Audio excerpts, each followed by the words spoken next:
After the wedding reception, when the couple are about to leave, they may find old shoes tied to the back of their getaway car. This harks back to the time when the bride's father would give one of his daughter's old shoes to the groom, who would tap her on the head with it, symbolising the fact that the father can no longer spank his daughter, and that this is now the duty of the husband. The car speeds away and the couple set off to perform another ancient custom, the honeymoon.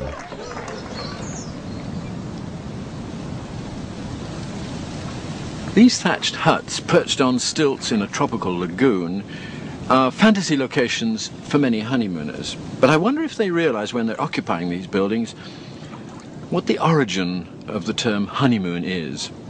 Well, the moon part of it has to do with the moon's cycle, which takes 4 weeks. And it's the same time, of course, as the female menstrual cycle. Now, there's a special reason for that, because the idea in the old days was that you had to spend 4 full weeks on your honeymoon so that you'd be sure, if you were the husband, that you would be there alone with your new wife at the time when she was ovulating. This way you made sure that if any child resulted from the honeymoon, it would be yours. In other words, it was a way of keeping away all the other males during that vital period immediately after the wedding ceremony. This, of course, was in earlier centuries. And also in earlier centuries was the explanation of why it was a honeymoon or honey month. That's because the young couple were told to drink honey in the form of mead, one of the oldest of all the alcoholic drinks, every day during those 4 weeks, because honey increases your fertility. So the honeymoon really isn't just a matter of getting to know your bride, having a nice holiday. It's a matter, from ancient times, of ensuring paternity and fertility. Later, back at their new home, the groom may carry his bride over the threshold, reminding her yet again that she's a male possession. Wife carrying as an act of possession is also a feature of a strange competition that takes place each year in Finland.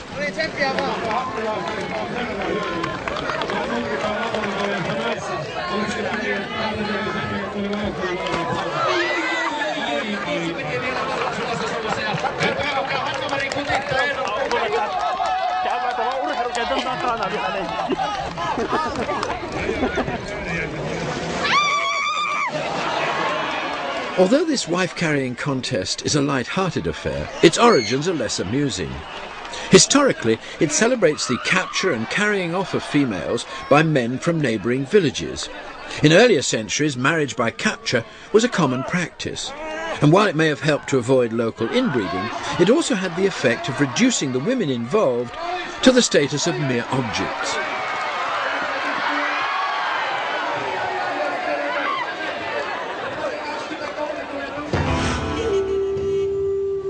After countless years of subjugation, the 20th century saw the start of a major female revolt and the first serious challenge to masculine control.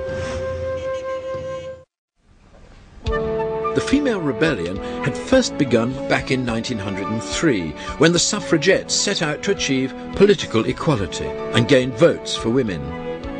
They met with enormous opposition, and as the years passed, their campaign became increasingly violent, with hunger strikes, window smashing, bomb attacks and arson. But it was the important role of women in the First World War that finally tipped the scales, and in 1919 the British Parliament at last admitted its first woman member. The political battle had been won. A second wave appeared in the late 1960s and early 70s with the feminist movement. A group of American activists formed the National Organization for Women, and other groups were quick to follow, both in the United States and in Europe. The focus of attention now was not on votes, but on jobs. One of the leaders of the movement was Betty Friedan. Women are being laid off, and it's not funny. And I hear noises that say women shouldn't take jobs. Women should give up their jobs to male breadwinners. But that's not going to be the solution of this economic problem, because female breadwinners are the only breadwinners for half of the women that are working. At At its most passionate and extreme, the feminist movement became a hymn of hate for all things masculine. Women burned their bras and abandoned any articles of clothing that they felt pandered to male desires. What had given rise to this rebellion? First, the human population levels had risen so high that there was no longer any pressure for women to produce large families. Second, advancing technology had robbed the male of his age-old advantage based on superior physical strength. There were few high-status tasks that physically could not be performed by females. And third, the arrival of the birth control pill in the early 1960s had given women the possibility of the same kind of sexual freedom as men. For the first time in history, with no fear of unwanted pregnancy, women could play men at their own sexual games.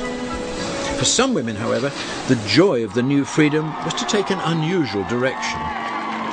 They gave up men altogether and turned to one another. At first sight, this motorcycle parade may look like a gathering of Hell's Angels, but on closer inspection, it turns out that all the riders, like most of the audience, are female.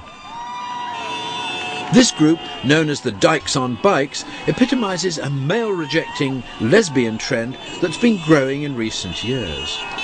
This branch of the feminist movement has not merely dispensed with male breadwinners, it's thrown them out of the bedroom as well. And it's even thrown them out of that traditionally male preserve, the striptease club.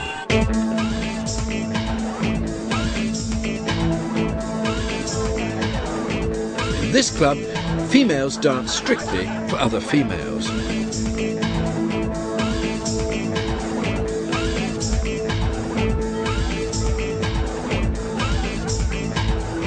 This is certainly not what Betty Friedan and the other more serious feminists had in mind when they were campaigning in the early days of the movement. Their goal was for economic equality. In fact, there are now two separate branches to the women's movement, one concerned with equality in economics and the other concerned with equality in eroticism. But then rebellions often create strange bedfellows. The majority of women seeking sexual equality have not, however, turned away from men. They've remained cheerfully heterosexual and expressed their new freedom by asking men to perform what in the past women have been expected to do.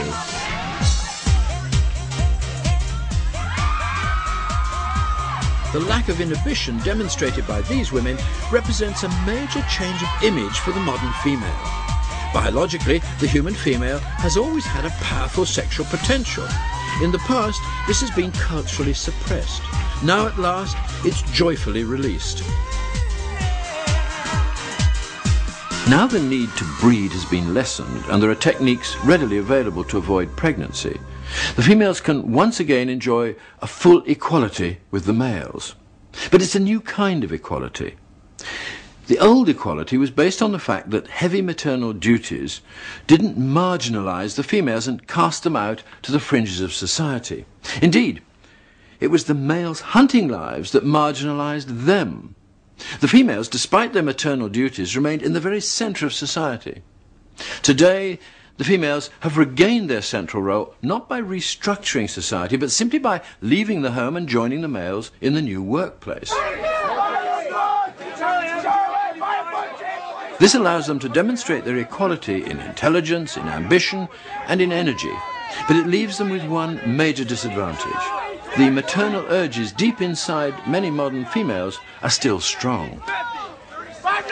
The nature of many work patterns clash with the need to produce even a single child. And for women, this is the principal problem that remains to be solved.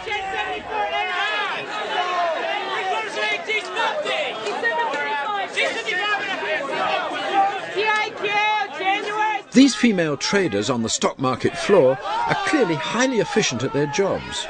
But in joining the male rat race, they've inevitably lost some of their femininity. There's no place here for babies or children. It's an uncompromising, unfriendly atmosphere. Making a total of 15,000, right? Yeah. Because I just sold another 1,000. But there's no going back now for the new woman. For her, the sky's the limit.